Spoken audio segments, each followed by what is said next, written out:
From hosting fake vacations resulting in hundreds of deaths, or starting an entirely fake country that people paid millions for plots of lands that didn't exist, to being worshipped as a war hero years later. This is the story of one man who created an entire country with the sole purpose of stealing billions from the stock market. Welcome to Home of Finance, where we dive deep into the darkest financial mysteries and crimes to ever take place. If you're new here, make sure you hit the subscribe button. It's Christmas Eve in 1786, and at the Glengyle Castle Hospital, a baby boy was born that would grow up to become one of the most notorious con artists in all of history. This is Gregor MacGregor, whose family had always been closely associated with pulling off less than ethical ways of making money, like the Darien scheme, where they planned to establish New Caledonia, a colony in the Darien Gap near Panama. The plan was for it to act as a trading route between the Pacific and Atlantic Oceans. MacGregor's ancestors convinced Scotland to invest over 20% of the nation's GDP to the venture. Not only did it result in dozens of deaths, but it also caused Scotland's national debt to skyrocket, leaving their currency in ruins. Little did everyone know what the newest member of the MacGregor family would do would make that look like child's play. But he wasn't all bad. At just age 16, the youngest age allowed, MacGregor decided to join the British Army. After less than a year, he managed to become a lieutenant.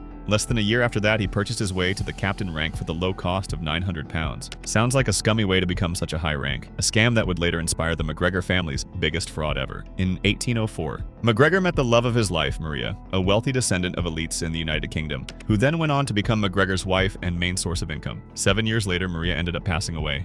And in one swift stroke, MacGregor lost everything, resulting in him moving back to Scotland to help out on his parents' farm, all while planning his next big move. MacGregor's interest was aroused by the colonial revolts against Spanish rule in Latin America, particularly Venezuela, where 7 of the 10 provinces had declared themselves an independent republic in July 1811, starting the Venezuelan War of Independence. MacGregor formed the idea that exotic adventures in the New World might earn him some celebrity status. He sold the small Scottish estate he had inherited from his father and grandfather, and sailed for South America in early 1812. MacGregor's whereabouts for the next few years remained largely unknown, but in 1820, MacGregor appeared at the Mosquito Coast on the Gulf of Honduras, and the Mosquito people, who were descendants of shipwrecked African slaves, were being crowned kings by the British Empire, simply so Britain could claim ownership of the area and therefore obstruct the Spanish's claims of ownership.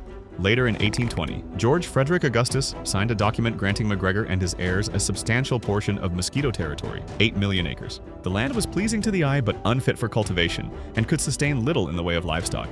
MacGregor dubbed this area Poyais, a name that would later be synonymous with the largest scam in history. He then went to London to share the good news, where he claimed to be the Mosquito King, even though both the title and his new country were his own invention.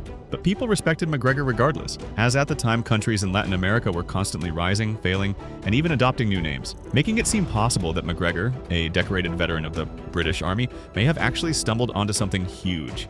This has resulted in tons of attention, most notably from King George IV, who MacGregor asked to help supply him with investments and immigrants for a newly founded country, even claiming he already set up a government, civil services, and even a military.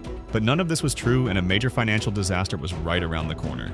And so began one of the most brazen confidence tricks in history, the Poyais scheme. MacGregor spent weeks setting up not just a parliament for his fake country, but also banking systems, a fake military with detailed uniforms, and even designed a flag. This was crucial in gaining the support of a well-known American philosopher named William Richardson, who even went so far to give them their own military headquarters in Wanstead, England. MacGregor then used his newfound ally to sell handwritten land certificates to anyone who was interested in buying them. You're probably thinking it sounds foolish to purchase such a thing, but it wasn't at the time, as the Napoleonic War had just finished, resulting in rising interest rates and uncertainty in the stock market. So those wanting a higher return on their money had no choice but to invest in more risky foreign debt. Not only would they lose their money, but that would only be the beginning of their problems. MacGregor then launched an aggressive sales campaign. He gave interviews to national newspapers, engaged with publicists who referred to Poyais as having a remarkably healthy climate, and even had Poyais-related songs performed on the streets of London, all in an attempt to convince potential investors that his fictitious country was thriving. At first, the land certificates were cheap, only costing 1 shilling. But after demand steadily rose, he was able to double the price in just a single year, then gradually double it again in the following years to cost 4 shillings. The buyers included many who invested their entire life savings. As more and more of the certificates continued to sell, certain investors became skeptical of MacGregor's claims. So he launched a journey to Poyais, filled with the largest investors and hundreds of skilled Scottish workers to begin expanding the country's infrastructure. Once they arrived, the capital city of St. Joseph was nowhere to be found, but the travelers remained calm and had faith Poyais officials would soon contact them. They sent numerous search parties around the island to locate the capital. And Hector Hall, an ex-British Army officer, was the first one to arrive at the conclusion MacGregor had duped them, but decided to not say anything to not affect morale. and instead decided to hop on the next ship back away from the fictitious country. Diseases like malaria and yellow fever took hold of the settlers. And after just one short year, out of the hundreds of settlers, only 40 remained. MacGregor received word about his failing colony, and just before the first ship of settlers were about to return to London, MacGregor said he was heading to Italy for the winter, but instead fled to Paris, where he tried to find more investors with little success. Eventually, once the press started publicizing his fraud, MacGregor was forced into hiding, until eventually on September 6, 2025, he was finally arrested and held in the La Force prison for over a year during his trial, where he was eventually acquitted, thanks to a barely true 5,000-word submission by MacGregor. That was so effective it literally resulted in the prosecutor going to prison for making what the court called false representations. Thanks for watching Home of Finance, and don't forget to subscribe for all the best market stories and information.